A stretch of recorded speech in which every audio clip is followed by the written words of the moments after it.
We're reaching the end, guys. Thank you so much for sticking around. I know the timing between videos can be frustrating, and I can only hope the story makes it worth it. I won't be commenting that much in this video because I mainly want to save my thoughts for the last video, so there won't be any intermissions. With that said, please enjoy. Velma sits quietly contemplating. With no more safe leads to take, it makes sense to take the least hostile one. Velma pulls out the business card and nervously dials a number, but she's hesitant to make the call. She doesn't know if the number is still in service or if Edna Perdue is even the proprietor of the number anymore. With a deep breath, Velma puts her thumb down.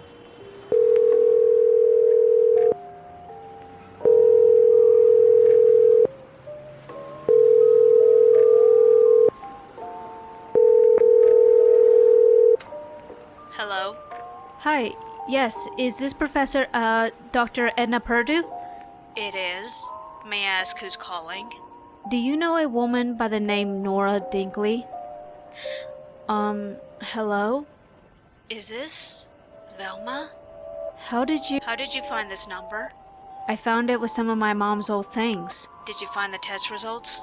That's why I'm calling. Come to the lab. We'll talk there. It'll be closed by the time I get there, if I choose to go. I'll leave the back door unlocked. I'll be waiting. The call abruptly ends, leaving Velma stunned as she processes the conversation. She's unsure what the right choice is anymore. She promised her father she'd keep him in the loop, but after what happened to Sam, how can that be an option? She's done enough of these meetups with the Mystery Inc. gang to know it's almost always a trap. After some deliberating, she's made her choice. She sends her father a heartfelt text telling him how much she loves him and apologizes for going back on her word. But she has to be the one to see this through.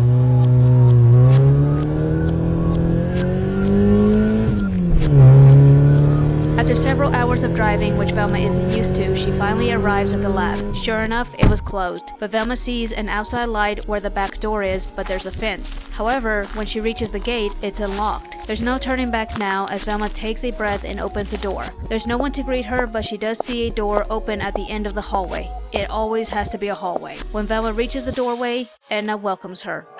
Gosh, you have grown. How do you know me? Oh, your mom. She would occasionally visit me and all she would do is talk about you. My mom? Why? She got you fired. So you heard about that.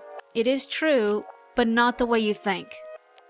Edna explains to Velma her relationship with her mother. When Nora started taking her class, Edna immediately felt a kinship with her as Nora would be enthusiastic about the subjects and the lectures. She'd even stay after class to speak in depth about the subject. Edna grew fond of Nora as a friendship blossomed between the two. This resulted in Edna giving Nora access to the lab without supervision. Edna didn't think this was a problem as Nora wouldn't take any liberties without Edna's presence since Nora was still a first year.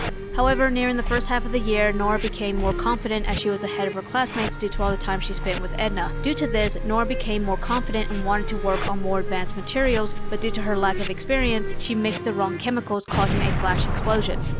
This caused her to go temporarily blind, causing her to drop the vials, which started the fire. Edna was coming back from running an errand when this happened. She immediately got Nora out of the room and tried to put the flames out, but couldn't since she didn't know what materials Nora used. The fire spread, but once Edna got the information from Nora, she managed to put it out, but not before damage was done. Per protocol, the school was evacuated and the fire department had to inspect the damage to confirm the fire was completely extinguished and assess if any damage was done to the structural integrity of the building. While this was going on, Nora was being treated for her eyes and Edna was questioned by the police, the fire department, and the school board. Everything happened so fast that a lot of it's still a blur even to this day. However, one thing that's forever been ingrained in her memory was the moment she chose to take the blame. She knew she would get in trouble for her negligence with Nora, but Nora would get the brunt of it. The school would obviously expel her. As for the police, since they were filing a report, they'd have no choice but to charge Nora with arson. This would obviously set Nora's career back, if she could even continue her education. The more prestigious schools might not accept her application due to the charges. Realizing this and knowing it was partially her fault, Edna takes full responsibility for the fire. When Nora hears about this, she tries to set the record straight, but Edna won't allow it.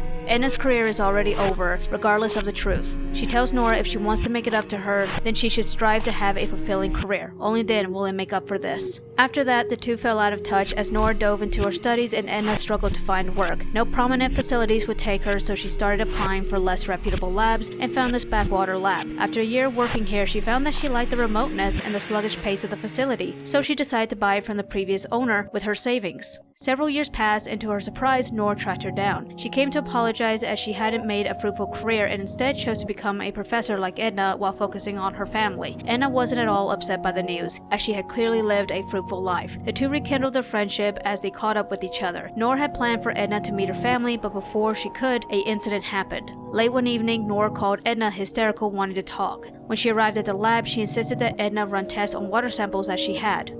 Nora, for God's sakes, calm down! How can I calm down when someone is poisoning my child? What are you talking about? What's wrong with Velma?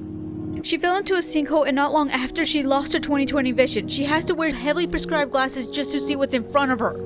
Edna runs a test, and sure enough, there are particles of pharmaceuticals that shouldn't be in there. Edna asks how long it's been since Velma fell in, as the same chemicals could still be in her bloodstream. They drive back to Nora's home, where it's still early in the morning. Dell's dead asleep, since he's working on a big lawsuit case against one of the Cogburns, but it's not going well. Nora gently wakes Velma up as Edna prepares to take the blood. She takes 2 vials as Nora puts Velma back to bed. Edna tells her that she'll send her the test results and she can decide what to do after that. When Edna left, she got to work running the blood test, and sure enough, the same chemicals was in Velma's blood. Edna sent the results as promised and patiently waited for a response from Nora. After some time, she finally got a call.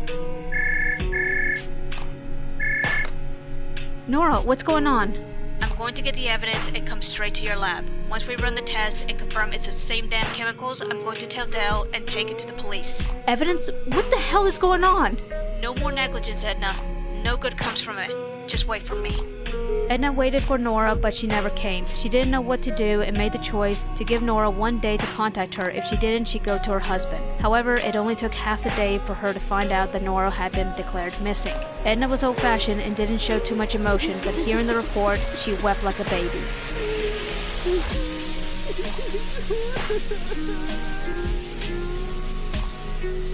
She knew she had to go to the police, but when she got to her car, she found an envelope. Inside was a photo.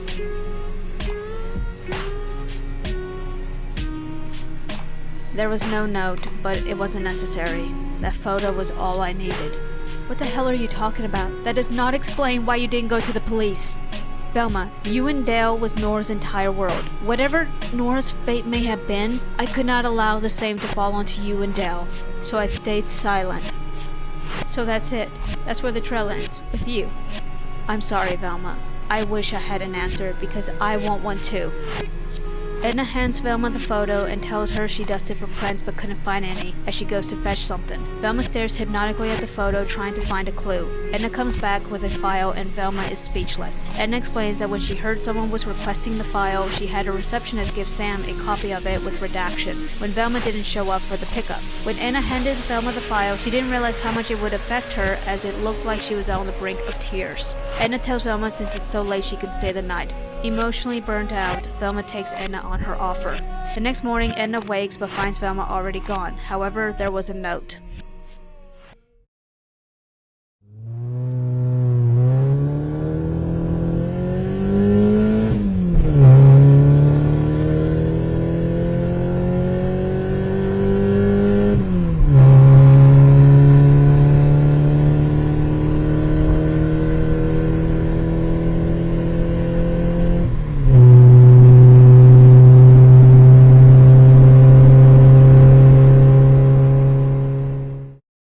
That is the end of episode 6, and I think this is my favorite video so far. I just absolutely loved editing this video. Oddly enough, I think editing has been my favorite part of this series, but I don't want to say too much because I want to save a lot of my thoughts for the final video. However, there are things that I want to mention from this video. I know I'm not doing a good job answering some of the questions that I've sprinkled throughout this series, so let me address some of that now. The reason Nora doesn't tell Dale about the blood test was because he was overwhelmed with work with a lawsuit, and she didn't want to distract him until she knew she had tangible evidence. The lawsuit itself doesn't have anything to do with Velma, it's just something that I dropped in there, and I hate that I did, but it is what it is, and I'll explain more in the final video. As for Velma snapping at Edna, you may think that's out of character, but Velma does occasionally snap at characters that she's suspicious of, which I'd never noticed until now. But the reason for it here is because she's reaching the end of her rope as she's burned through every lead that she's come across. Not to mention, Edna, being the intelligent woman that she is, can see that Velma is burnt out.